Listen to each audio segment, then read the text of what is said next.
আসসালামু আলাইকুম, welcome my channel our family kitchen and স্টোরিতে। আজকে শেয়ার করব জলপার আচার। আশা করি আপনাদের ভালো লাগবে, আর ভালো লাগলে পুরো ভিডিওটা দেখে চ্যানেলটা সাবস্ক্রাইব করে পাশে থাকবেন প্লিজ।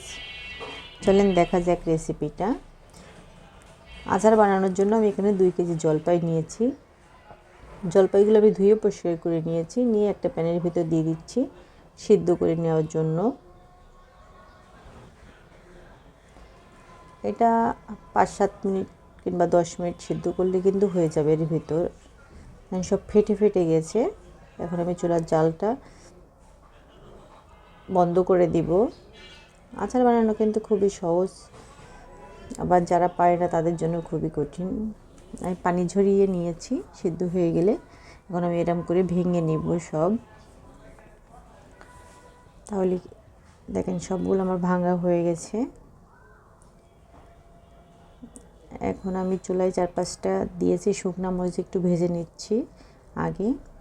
আর এর ভিতর দিচ্ছি পাঁচফোড়ন, 3 চামচ আমি পাঁচফোড়ন দিয়েছি।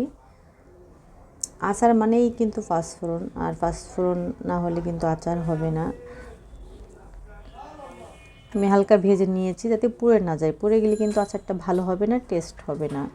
আর এখানে 2 কাপ সরিষার তেল দিয়েছি। এর ভিতর শুকনা মরিচ, রসুন, এলাচ, দারচিনি আর এলাচ, তেজপাতা সব কিছু দিলাম, দিয়ে হালকা করে ভেজে নিব যাতে পুড়ে না যায়। আর আচার কিন্তু সবসময় সরিষার তেলেই করতে হয়, তাহলে খেতে ভালো লাগে। আর এর ভিতর দিয়ে দিলাম আধা চামচ হলুদের গুঁড়া, আধা চামচেরও বেশি, 1 চামচ। আর 2 চামচ দিয়েছি মরিচের গুঁড়া।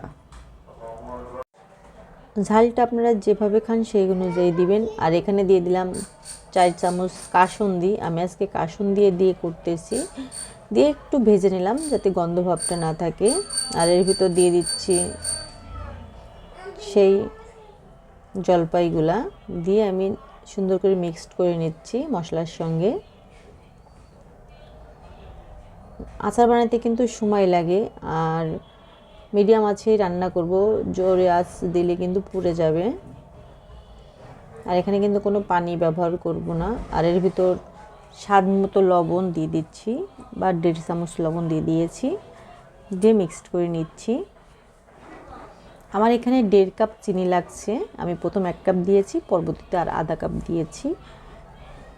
2 কেজির জন্য আমার 1.5 কাপের চিনিতে মনে হয়েছে পারফেক্ট হয়েছে। দেখা যায় আপনাদের কম বেশি লাগতে পারে। আর হলো এখানে চিনি দিয়ে কিন্তু অনেক পানি বের হবে।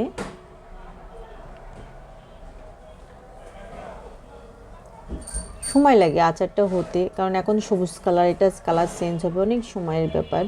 চাইলে গুড় দিয়েও করতে পারেন। আর অনেকে আছে আচার বানায় কিন্তু ভালো হয় না, তারা যদি আজকে রেসিপিটা খেয়াল করেন ইনশাআল্লাহ আপনাদেরও সুন্দর হবে।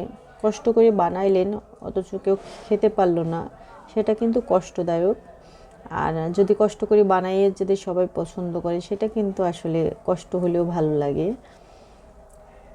যে আমি আগে থেকে যে পাঁচফোড়নটা রাখছি গুঁড়া করে, তার অর্ধেকের বেশিটা আমি এখন দিয়ে দিলাম, আর বাকিটা আর অর্ধেকের কম রেখে দিয়েছি, এটা পরবর্তীতে হওয়ার আগে আগে দিব। আমি একবারে পাঁচফোড়নটা দেইনি, দিয়ে সুন্দর করে মেখে নিচ্ছি। দেখেন কালারটা চেঞ্জ হয়ে আসতেছে,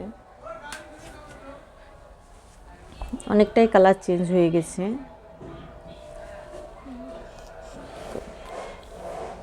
দেখেন আমার কিন্তু কালারটা অনেকটাই চেঞ্জ হয়ে গেছে। আমি মিডিয়াম আঁচে রান্না করেছি। আর আমি এখন বাকি যে পাঁচফোড়নটা ছিল ওটা দিয়ে দিচ্ছি, দিয়ে আবার সুন্দর করে মিক্সড করে নিচ্ছি।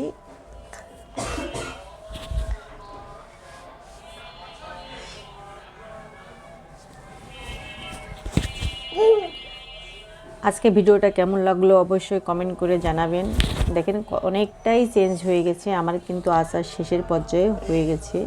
আর আমি কম তেলে আচার বানাই, আমার খুব ভালো লাগে। বেশি তেল দিয়ে আচার বানাইলে আমার ভালো লাগে না, গ্যাসের প্রবলেম হয়। দেখেন ফাইনালি আমার হয়ে গেছে আচার।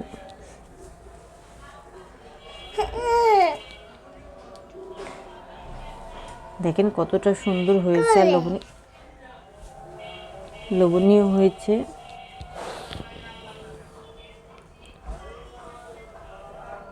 আজকে এই পর্যন্ত, সবাই ভালো থাকবেন। আবার নতুন কোনো ভিডিও নিয়ে হাজির হবো। আল্লাহ হাফেজ।